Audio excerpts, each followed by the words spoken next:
The NASA Space Exploration Conference was packed to capacity. Hundreds of scientists, engineers, and industry leaders filled the auditorium, eager to hear the latest discussions on the future of human space travel. But among all the prestigious guests, one name stood out: Elon Musk. The billionaire CEO of SpaceX, Tesla, and Neuralink had spent the last 2 decades pushing the limits of what people believed was possible. He had already revolutionized the electric vehicle industry, built a rocket company from scratch, and proved that reusable rockets, once considered an engineering fantasy, were now a reality. Yet despite his track record of success, many old-guard aerospace veterans still viewed him as an outsider, an ambitious tech entrepreneur who didn't belong in their world. One of his harshest critics was seated right next to him, Dr. Richard Calloway, a NASA senior engineer with over 3 decades of experience. He had been involved in everything from the Space Shuttle program to deep space exploration projects, and today he was ready to challenge Musk. The panel had been relatively civil so far, with discussions centered on the future of interplanetary travel. But then, the moderator turned to Musk and asked the question that changed everything. "Mr. Musk, do you really believe SpaceX will land humans on Mars within the next decade?"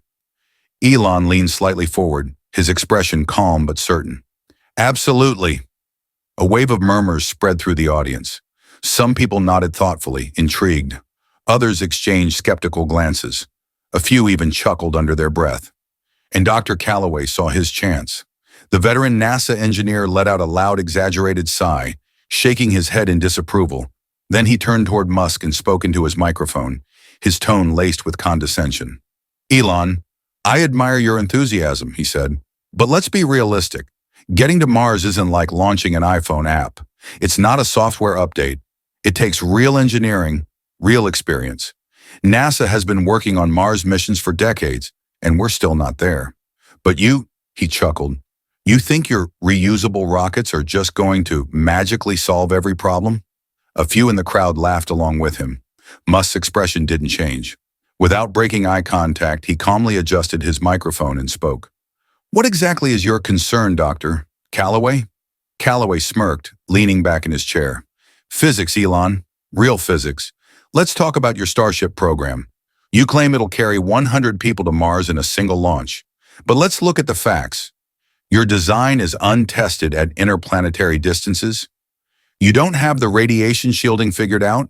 You haven't solved the fuel logistics. You haven't addressed the psychological toll of long-duration missions.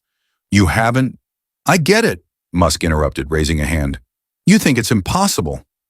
Calloway tilted his head, his smirk widening. "I think it's naive."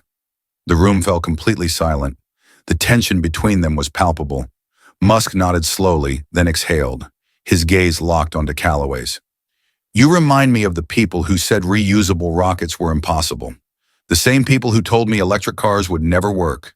The same people who laughed when I said I'd build a rocket company from scratch." Calloway rolled his eyes. "Elon, this isn't about egos. It's about science." Musk's lips curled slightly. "Good. Then let's talk science." He turned to the moderator. "Do we have a screen?" The moderator, caught off guard, blinked. "Yes, we do." "Great. Let me show you something." A giant screen lowered behind the panelists. Within seconds, a video began playing. First, the audience saw a SpaceX Starship prototype lifting off, executing a complex maneuver, and successfully landing back on the pad. The room murmured in surprise. Then came footage of Starship's latest orbital test flight, a flawless launch, a smooth separation of booster and spacecraft, and a controlled descent back to Earth. Finally, the screen displayed a detailed timeline, outlining SpaceX's next planned milestones, including a full-scale cargo mission to Mars. Musk turned back to Calloway. His voice was calm, but his words carried weight. "So, Dr. Calloway, tell me again why this isn't possible?" Calloway's smirk vanished. His eyes flicked toward the screen, scanning the data. He had expected bluster, not evidence. He had expected big ideas, not demonstrated progress. He had expected to make Musk look foolish. Instead, he looked foolish. The audience, once filled with subtle laughter, was now completely silent. Then someone in the back started clapping. The clapping spread, growing louder. until within seconds the entire auditorium was on its feet, giving Musk a standing ovation. Calloway shifted uncomfortably, his face tight. The moderator cleared his throat, trying to regain control. Well, that was certainly an interesting discussion. Let's move on to audience questions. But Calloway barely heard him. His mind was racing. For the first time in his career, he realized something deeply unsettling. He wasn't the smartest person in the room anymore. Dr. Richard Calloway sat in his office, staring at his computer screen.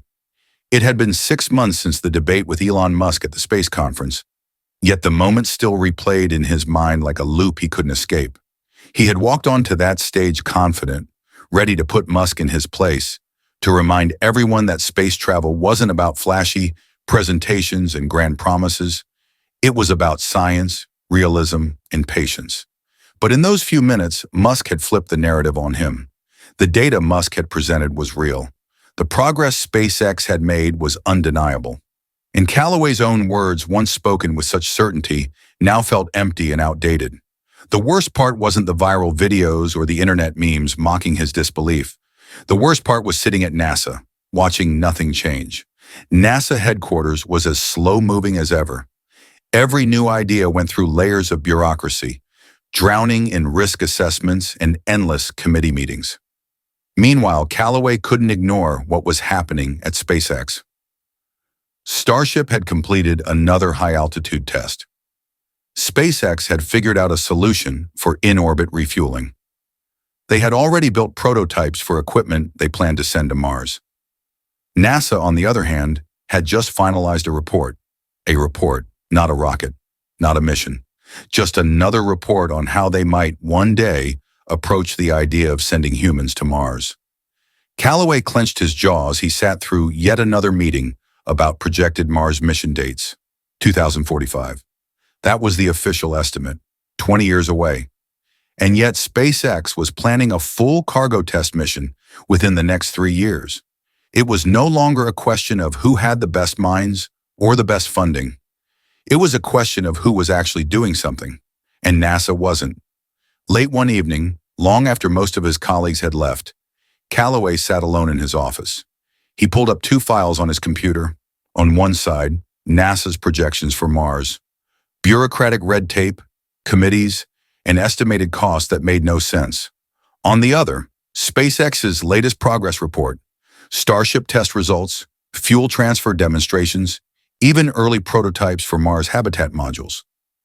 For 25 years, he had believed in NASA's approach. Slow, careful, deliberate. But now, for the first time, he wondered, had NASA become too afraid to take risks? Had they become so focused on eliminating failure that they had eliminated progress itself? He stared at the reports for a long time. And then, without allowing himself to overthink it, he picked up his phone and dialed a number. The call rang once, twice. Then, "SpaceX, how can I help you?" He hesitated. Then in a quiet voice, he said, "I need to talk to Elon Musk." Dr. Calloway stepped out of his rental car and onto the SpaceX Starbase launch facility.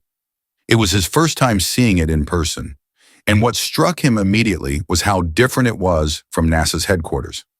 At NASA, everything was carefully planned years in advance.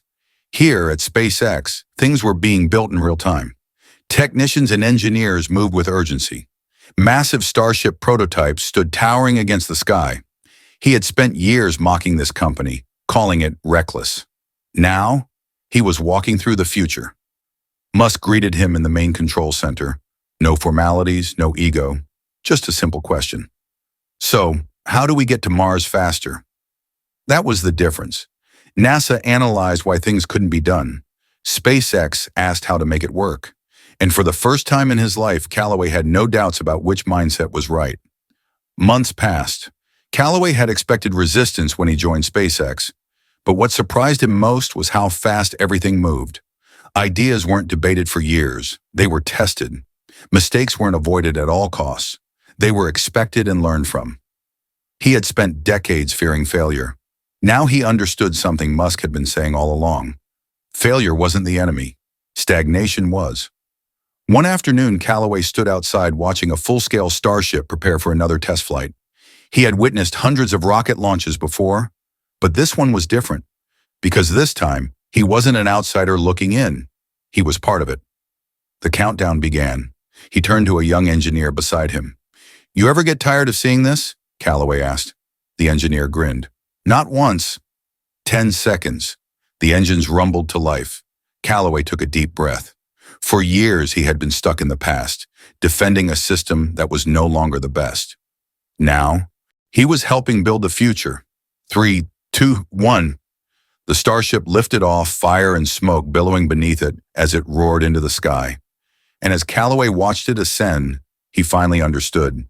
This wasn't about titles or legacy. It wasn't about NASA versus SpaceX. It was about humanity moving forward, and this time, he was part of it. Don't forget to like and subscribe for more stories that inspire and challenge us to grow. What would you have done if you were in his shoes? Let us know in the comments below.